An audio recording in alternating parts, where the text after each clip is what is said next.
with people barking at you in the lineup? Kind of curious. Yeah, I think I learned through the mistakes I made, and I'm pretty sure everyone is doing that, and that's how we learn. Even if you tell them, "Hey, there's a priority going on," everyone would say, "No, I know what, no, I know everything."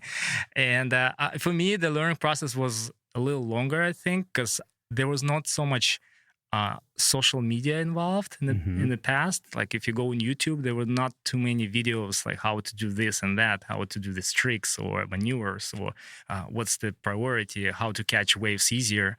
And nothing was available. So, and about surf forecast as well.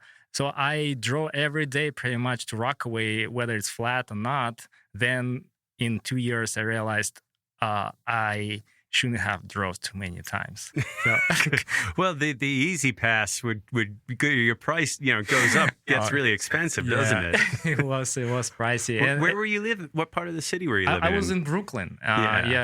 Sunnyside, Sunset Park. Okay. And so I drove every day. Bell Parkway. Yeah, Bell Parkway every day, pretty much, and then try to surf in the morning. Then I leave my car, take a subway, go to work, and then come back, and then try to surf again. If it was in the summer. You're kidding? Yeah. Where was your work? I was in Manhattan, Midtown. Listeners, this is dedication here for a second. This is an example of total dedication. Like you drove from Sunset Park around Bell Parkway, around Coney Island, then we'd go across Broad Channel, right? And then you'd have to drive through some of the neighborhoods of Rockaway and get down to the 60s, I imagine. Yeah, BC 67. And then you would go surf, leave your car there, then hop on the subway, go into Manhattan, work a full day, then take the subway out, and then surf again, and then drive home. Yeah. Yeah, I was doing all that, but that was when it was warmer. Then but still, what time would you have to be at work, by the way? 10. So you were out. What time did you get in the water? 6, 5:30. Yeah, I mean, I was so excited. I think it didn't matter how tired I am. I just wanted to surf and surf and surf. Yeah, but then it got colder, and I met. By that time, so I started in July pretty hard, and then until December I was doing this, and then it got colder and darker real early. And darker, yeah. And I met a lot of friends, and then my friend, I don't know if you know Eli, I met him. He told me, "Hey, I have another friend who just rented the house, the first floor at 90th. We can change up there." I'm like, "Oh, that's cool. Okay, I want to meet him." So we started to hang out with Ivan. His name, Ivan Chevalier. Yeah, thank you, Ivan, for everything you've done for us. I'm so happy that I met this guy, and he is amazing. And so when I started to hang out with him, and he would go with us to surf, and we change at his place, and I would still do the same pattern. I would leave my car and go back to work, and then come back. It would be dark. I would drive back home. But in the morning, it would be those sessions, I would still be able to change inside and surf as many as I can. That's so awesome. While you were learning, were you trying to learn about surf culture and surfing history as you were learning?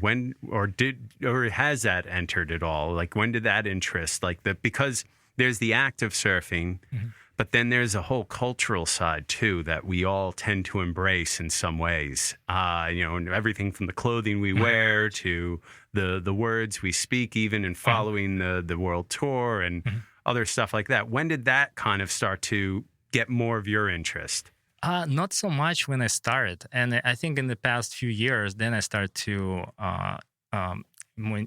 be interested in this culture thing, like how New York surfing was established, just in general. I watched the movie Fire and War That was really Thomas sick Brookins. movie. Yeah. I recommend to everyone to watch this movie. I think it's really amazing. And there's open your also eyes. there's a precursor called Shadows of the Same Sun, which is also done by Thomas. That is also a really good documentary on Rockaway surfing. I highly recommend it. Yeah, I'll check it out. Yeah, and so there was not much interest in the beginning because I was just only wanted to ride the waves, and then now I'm more interested. Okay, so who was the first person who surfed in New York, or where it took from there, and how it, we have so many surfers now. Yeah. So and then people travel and putting New York on the map in the world as well.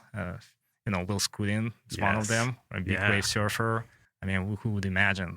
In New York, we barely get big waves here. It's just 10 feet max. Unless you go to Montauk. But surprisingly, there is a great history of big wave surfers from New York. We have, Don Eichen, to, Ricky Rasmussen, Balaram, you look at. But there were also other guys like this guy, Jeff Shanison, used to live on the North Shore and had the respect of locals.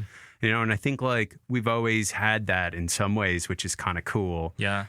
Something to take pride in, at least, you know? And pushing surfing to the next level out here and in general.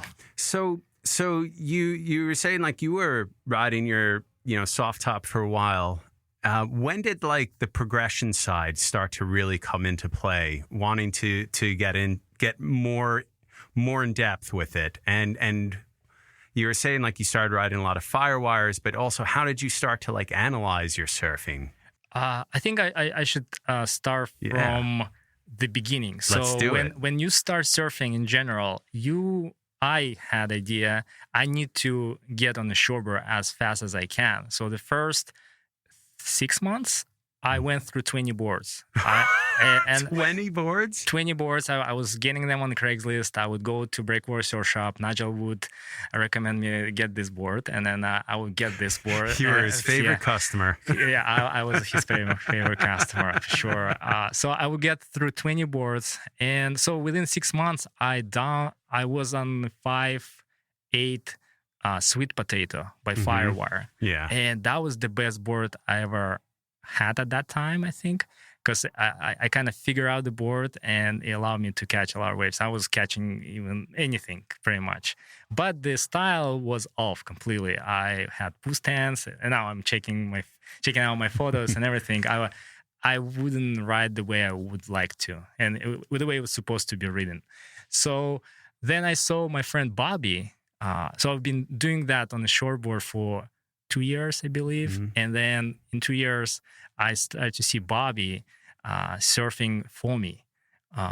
Pretty good, really steezy, and catching a lot of waves and just nice and everything. Then I asked him, hey, what's going on with this stuff? Why are you riding this? He's like, oh, it's so easy. I can, try to, feel the wave and everything. It's no hustle. And then I'm like, oh, let me try too. And then I got busy 8-foot foamy.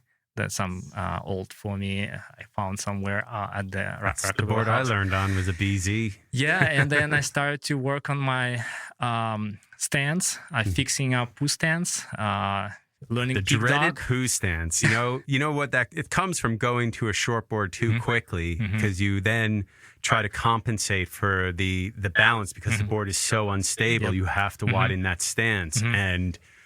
Yeah, the Pooh Man stance is, oof. Yeah, so I made those mistakes in the beginning, and then I moved to foamy, try to fix my stance, try to learn peak dog, and learn the wave itself. When I would ride it, I would figure out, okay, where's the pocket, where the power of the wave, and then I spent another 2-3 years on the foamy, so I was busy then. I upgraded to Odyssey, then I downgraded back to Wavestorm because Wavestorm was lighter, and I felt like it's kind of performative for me. And then after that, I was like, okay, I hit the limits, I think. Wavestorm. Let me move to a regular board. And then I switched to shortboards, and after that, I opened up Midlengths, and that was another, I think, page in my surf improvement life. Midlengths. Midlengths. It's like, it's so funny because we used to call them fun boards, for a while. But I mean, there's a difference, of course. And, I think I've always felt that so many people should not be on a shortboard, particularly in New York. Yeah. It's like if you don't grow up with that muscle memory of pumping and generating your own speed, it's really difficult to get that muscle. You have to work really hard to do that. And so a lot of people try to move to the shortboard and they just look ugly and they look frustrated more often than not. And the people I've seen who've progressed and then just kind of stayed on a mid-length at least, they just look like they're having more fun. They look like they're enjoying it, and they look good for the most part. And you can kind of look stylish. You can, work on your style, and you can think a little bit more without having to constantly keep the board moving. Yeah, there are a lot of things involved when you learn surfing. And besides catching wave, you need to see the people, what's around you. And then if you lack of balance, your core muscle is weak, you're going to have a hard time on a shortboard, just in general. And I never considered mid-length to ride mid-length in my life. There was out of question for me. Yeah. It was just, for me, it was soft top existed and the shortboard, nothing in between. And maybe longboard on some days, but and then in the past 2 years or 3 years, the mid-lengths got much better. They started to be more performance-y and you can turn better now and have almost the same feelings as a shortboard. It's definitely a cheating thing to do, but you get a lot of fun. I don't think it's cheating. I think some people would say that, but I think it's like, look, it's a different genre of surfing. I think surfing is like music. And it can be whatever you want it to be, really. You can ride finless, you can ride mid-length. And I think people just realize, mid-length's like smooth jazz. It just sounds good. It's smooth. It feels good. It's relaxing. It's not stressful. Every once in a while, you can throw in like something fun and interesting without having to, really disturb the flow. So I mean, and it teaches people them to have a much smoother style. I'd rather people be on mid-lengths and shortboards, who shouldn't be on shortboards. It looks ugly then, I feel like. I mean, probably 1 out of 100 people naturally would ride it well, the shortboard. I mean, I've seen some people doing that, but they have just by natural, it just like easy for them to do, but not for the most part. I think it's just the biggest mistake I made, and I hope people will listen and maybe move. But you do ride a shortboard pretty nicely, I have to say. So what did you do to improve? Because it seems like you had a really steep learning curve in the last 2 to 3 years, where you went from riding the wave storm. And then all of a sudden you were riding a shortboard and pumping and doing turns. What were some of the things that you started to take serious about, and what would you recommend people do? I think what happened is the injury. I went for wake surfing sessions. Dangerous. And the second time I brought the foamy, and then you had to bend your knee, and I put too much pressure on my knee, and I heard the pop. Ooh. So my left knee popped. So it was an MCL injury. And so I went to the doctor, and he was like, well, you can do physical therapy. I can, prescribe some stuff to do. And I'm like, okay, I Google it. I YouTube it. And then there were some good tutorials how to do physical therapy at home. So I got everything for myself. I was doing physical therapy at home instead of going and paying at the place. So I figure out that listeners, you don't need your insurance. I had a good insurance, but I was just like, I don't want to waste time going to the doctor's office. I can do it at home because there was professionals But I mean, it's just for me. I don't do it. I get a professional advice from a doctor. But I mean, that's how I felt. I felt like I can do it at home. So I got the indoor board, and I think this is the thing that I suggest getting for everyone who starts surfing or who is already surfing. So I was doing squats and also push-ups as well. So I didn't surf for a month. And it was really